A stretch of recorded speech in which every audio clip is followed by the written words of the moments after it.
This is something to keep your eye out for in relationship to the Maha food movement.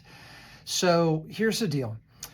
Lots of companies are going to start to change how they do things. And I think this is really amazing. I love the fact that there's companies saying we're going to stop putting food dyes and certain pesticides and things like that in our food products. We need this. We've needed this for decades. I've been practicing for 28 years now. I've been preaching this for nearly 3 decades before the internet, frankly. I mean, before the internet was available like it is, I've been preaching about how bad our food supply is. But this is something that you, the consumer, should look out for, is the small food companies that are producing good products that are going to get a lot of business from this are going to do really well for a little while. But then you're going to have, I'm not saying they're all going to do this, but what's going to happen is these larger food companies like Nestle, as an example, Pepsi Cola, things like this, they're going to look for ways to invest or buy up these other small companies because they're going to lose market share on the crap food, and they're going to be looking at ways to improve their market share by buying up other companies. And what will happen is the quality of those foods from the smaller companies who made a name for themselves by doing the right thing, that quality is going to drop.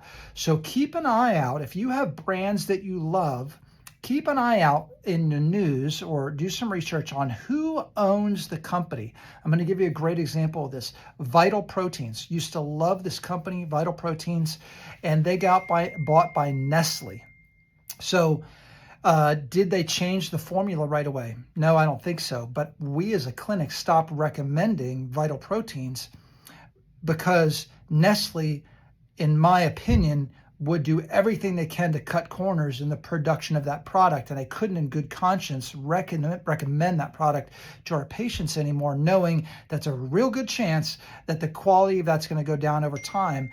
And maybe there's going to be other things put into that product that would not be good for them. Fillers and excipients and things that are going to decrease the quality, increase the toxicity of those products. And you're just going to need to look out for this as this movement takes place. Hopefully the laws are also changing enough and going to change that the food companies are not allowed to do that. They've got to maintain certain quality certifications and certain quality standards, but we're not there yet. So just keep an eye on that. Keep an eye on the products that you're buying and make sure that they're still being run by small corporations. If they're bought up by some big, huge food corporation, you might want to jump ship. Dr. Dave Morris with Magnolia Medical Center here in Murfreesboro, Tennessee, trying to keep you well without the use of drugs and surgery. Hit the follow button.